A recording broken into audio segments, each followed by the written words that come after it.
voices and interested folks because we have Dr. Ana Liberato talking about a subject that is near and dear to my heart. My research is on the Dominican Republic. Some of you have had the opportunity to have courses with me where I look at identity in the Caribbean. And so to have a mentor and scholar doing work in this field come to our campus is a rare opportunity. But we also have a large community and growing community of scholars on our campus interested in and doing research on the Caribbean. So if that interests you, come talk to me and build those networks so that we can do research at such an important time when we're seeing the kind of natural disasters impact on this region and really asking important questions about how migration is affected and what we'll see in the future from these smaller islands. So this lecture is, as I mentioned, is sort of one of our many lectures in a series from Women, Gender, and Sexuality Studies that are shaped and influenced by the interest in the community, the professors on campus. So engage with us, get on our mailing list, so you can make those connections, or maybe give us ideas of who you'd want to hear from and about what topics related to gender studies. We also now have the pleasure of a visiting scholar, Jess Wagoner, who does work in disability. So welcome, Jess. This is their first year on our campus. And we also have been co-sponsored by Comparative Cultural Studies, which is the department that I share with this program, where we have anthropology, liberal studies, and religion courses. So our next event is coming up quite quickly, which is a symposium called Resilient Soul. It's on welcoming our refugee neighbors, and it's on October 3rd from 9 a.m. to 2 p.m. So if you or folks you know are interested in the subject of immigration and refugees, please join us for that event. We'll have a lot of representation from the community and conversations about that subject. So there's more information about that on our website. And then just to remind us about who we have joining us today, Ana Liberato is an associate professor of sociology at the University of Kentucky. And she was born and raised in the Dominican Republic, where she earned a BS in statistics from the La UAS, the Universidad Autónoma de Santo Domingo, and then headed to University of Florida, where she got an MA in Latin American Studies and a PhD in sociology. And her work has been published in the Journal of Ethnic and Racial Studies, the Journal of World Development, Social Indicators Research, in the Journal of African American Studies, among other places. And her influences in looking at identity include, sociology of gender. And so we'll get a very intersectional presentation from her today. She is the author of the book Joaquin Balaguer, Memory and Diaspora, The Lasting Political Legacies of an American Protege, which was published by Lexington Books in 2013. And as we know from the flyer, it's the first English language monograph on Balaguer, and she's currently working on 2 books, one about Dominican migration in Switzerland and Spain, and the other about gender politics of the Trujillo regime in the Dominican Republic. And it's a great honor to have you here with us, Ana, and it's really a rare opportunity when we think about the growing field of Dominican studies and who has access to producing knowledge from that field, and the academics that are often siloed on the island and Santo Domingo in terms of getting their work out, and who moves through the spaces in academia in the U.S. So I'm excited about this conversation, so welcome. Thank you. Well, thank you for that kind presentation, Rachel. It's an honor to be here. I was going to visit this campus earlier this month, and of course then Harvey happened. And I follow the news just like many Americans outside of Houston and outside of Texas, and it's just great to see that things are improving. I've been watching the news, and I know there are some issues in some areas, but sincerely, it's wonderful that things, are improving, or things became stable rather quickly, right? Especially as compared to how other cities and states have dealt with disasters in the last 10 years in our country. And thank you, Rachel, for inviting me to this campus. And I hope it's not the last time, and I hope you can come to Lexington sometime. I have 45 minutes to have this conversation with you, and then that will follow Q&A. That means that should be finishing here around 12:30.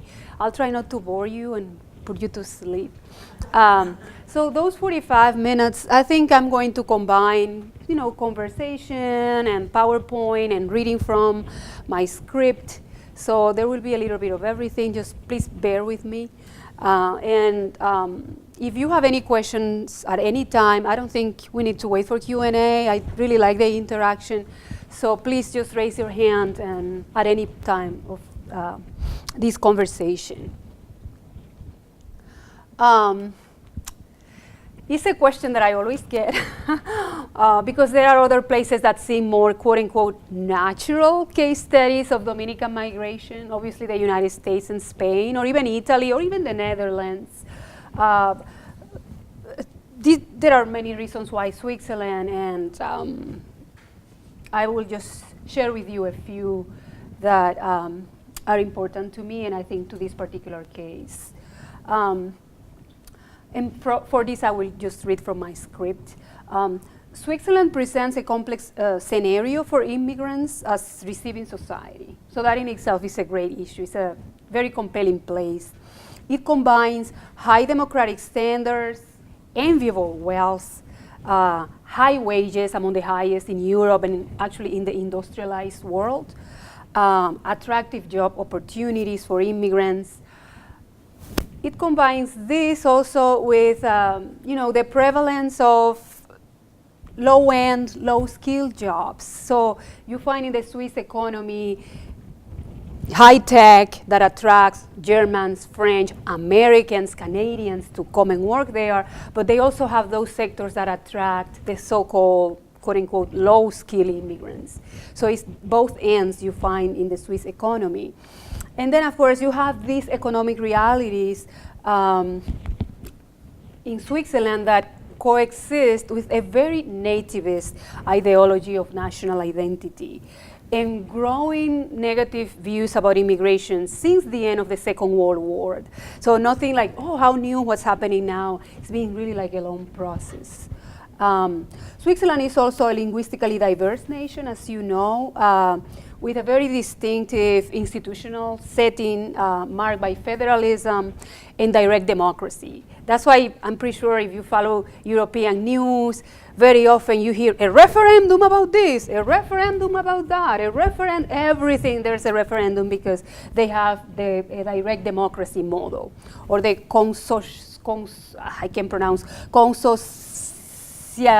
nationalism, whatever. They have a word for it in German, and there's like an English translation there. But I think in that sense, we have like a federalist tradition in the US, right? This notion of states' rights, or, in a way, Switzerland is that in steroids, basically, like the independence of the cantons. So what happens is that because Switzerland combines this, linguistic diversity and this governance that is very localized. What happens there is that when you study migration, it's very unique because then it depends where the immigrants settle, and you have to be very aware of the context. Are they in the German-speaking cantons with their own, traditions and things, or the French-speaking, or you get the story. So that is a compelling reason also to study immigration in Switzerland. And also important to this case is that unlike Spain and Italy, the two other European countries with the largest number of Dominicans, is that Switzerland has a very strict immigration and naturalization system, unlike Spain, for example, which for Dominicans is not very complicated for those who are documented once they are there to navigate the system and get Spanish citizenship, right? Switzerland is the total opposite of Spain and Italy in that regard. And because my project is comparative, Switzerland makes an interesting case because of that too. Also relevant, unlike Spain and Italy, the countries that, as I told you, are the main receiving countries of Dominican immigrants in Europe, Switzerland has one of the longest immigration traditions in the European continent.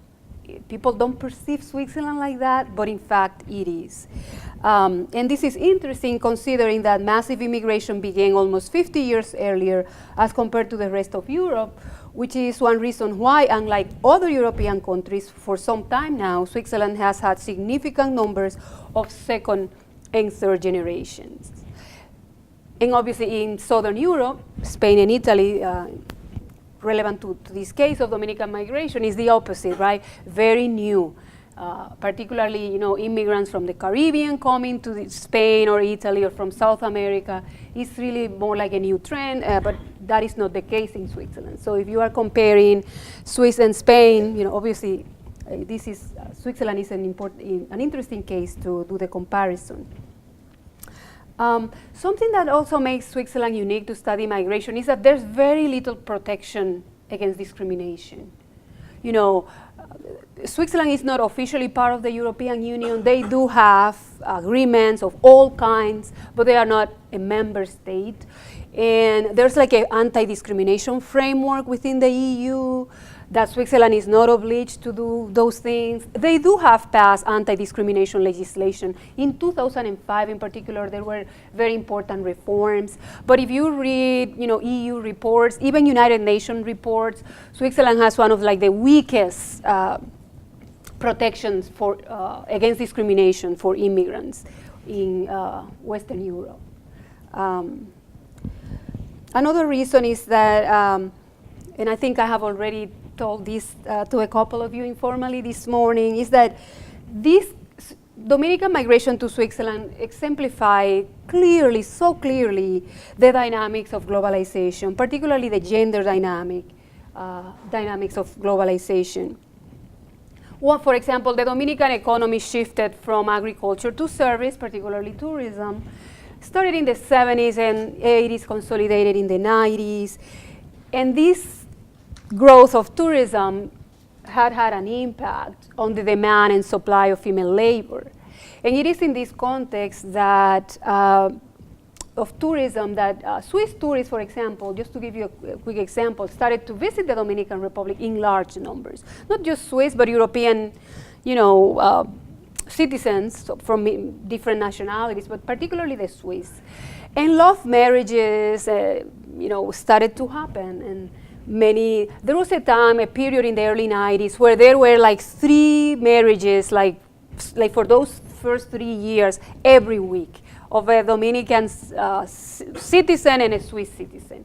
This is normally very gendered. It's normally men looking for wives, although lately, there has been a diversification a little bit of that, but it's mostly a female migration because of that, because it has been Swiss men coming to the Caribbean and on vacation and meeting someone and starting a love relationship that ends in marriage. So marriage has been an important, mechanism for Dominican women in particular to get there. But also, of course, there's sex tourism, and with the cabaret industry, the service industry also grew in Switzerland, also with the changes in the Swiss economy as a consequence of globalization. And the Swiss government instituted a permit to allow women from other countries to come and work in the sex industry in Switzerland and the entertainment industry in general. And many Dominican women actually went to Switzerland that way as dancers, prostitutes, and there are networks of sex trafficking also that have developed. And all of this is part of that, globalization and increased migration, increased trafficking, and all of that. Increased binational marriages. So it's like a soup of all these gender dynamics of globalization in one small case. And also something that is interesting is Switzerland as a case study, especially to compare it to Spain and the United States, is that there are no historical linkages between the direct, we should say, between the Dominican Republic and Switzerland, unlike Spain, which of course we were a Spanish colony for over almost 400 years, 300 something years, but that's not the case with Switzerland, right? So it's a very different case study of migration. So those are the reasons to pay attention to Switzerland as opposed to, let's say, do Spain in the Netherlands or Spain and Italy. So I think I introduced some of these ideas a little bit. Dominican migration to Switzerland is very gender, and has been really the product of social networks. And what I mean by social networks there, just as I told you, love marriages is an example of how some Dominican women have ended up in Switzerland. So let's say that a Swiss gentleman from Zurich is in Punta Cana this weekend, and he attends a show. There are a lot of entertainment shows in those tourist resorts, and he meets. I actually met people like this. I met couples that, I met a Dominican singer. Like, she met her husband, she had a performance, and he was there on vacation, and that's how things started. He was there, hey, this presentation was wonderful. And from there, things happen, and now I interviewed her in Zurich. I interviewed them in Zurich. But what happens is that Swiss gentleman has a brother who's single, and he likes what he sees, and all of a sudden he wants to go to the Dominican Republic. Or you have, that Swiss gentleman has a best friend, and he's also interested. So things just develop and turn into, these love networks and marriage networks. And the same with the L permit that I mentioned to you. Let's say that I go and I get a contract to work as a dancer in Geneva. Well, I also have a sister. The same way that I secured a permit, I helped my sister. I actually interviewed a woman who brought her 7 sisters to Switzerland. She secured with permits for her, and you do that through networks. And the networks involve a lot of people, including Swiss people, even Dutch people, and Dominicans, and locals, and family members. So it's a very small scale migration, but all these dynamics are there, and social networks play an important part. So this is data from 2013. So you see it's a small group. It's not as small as compared to the US, where we have 1 million plus people, right? But they send a lot of money. They are like the 3rd money sending foreign group to the DR, because they tend to be very low income. Not all of them, but most of them come actually, of the women that I gave examples to, come from rural areas. I interview women, Rachel, that were from the countryside in San Cristobal. Not even the municipality, but like the countryside of the municipality. So or I interview women who have never been in Santo Domingo. So they went straight from their little campo, their small, rural, tiny community, to Zurich or Geneva or Bern. So it's very interesting, very interesting. I think the push-pull factors are very similar to other push-pull factors for other migration cases, right? There are always economic opportunity issues, right? Why are they there? What is pushing them there? And what is sort of pulling them also to go there? Poverty, lack of economic opportunities, people, not many women probably here in the US would consider tell me the name of a small town. It's like a small place here in Texas. I know everything is big in Texas, but maybe you like a small Paris. Thank you. So maybe a woman from Paris, Texas is not going to feel compelled to just pack and go to Zurich, like, I know nothing, these people are just taking me there. But if you are from a poor community, poor family, in a developing country, that's actually a very good opportunity, right? And you are gonna earn in euros. That's the part of the calculation, and then I can go there, make money in euros, and euros actually are worth more than the dollar, and then the conversion, and with that I send money to my mom, they help me with my children. That's just like immigrants all over the world, right? It's not just a Dominican thing. At any point in history, people look for opportunities when they don't have them. If you have them, you don't even care, right?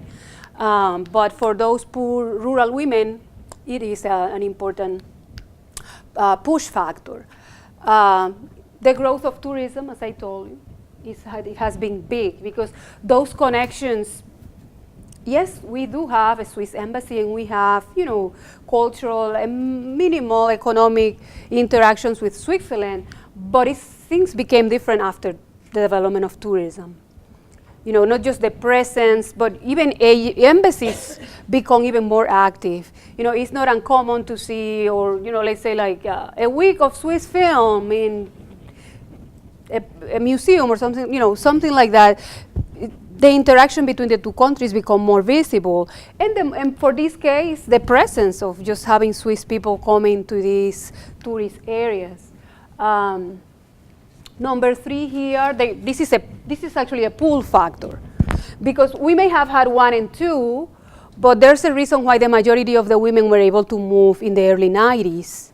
There was an earlier wave, but the majority of them actually were able to get L permits, that permit to go and work as dancers in the early 90s, because that's when actually the Swiss government instituted the L permit.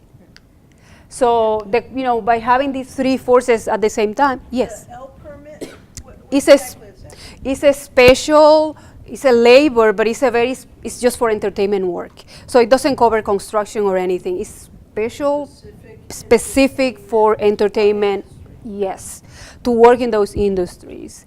So all the time you're talking, I'm very curious about the Swiss investment within Dominican Republic, let's say to have a college where these rural people have more access and semi-free education.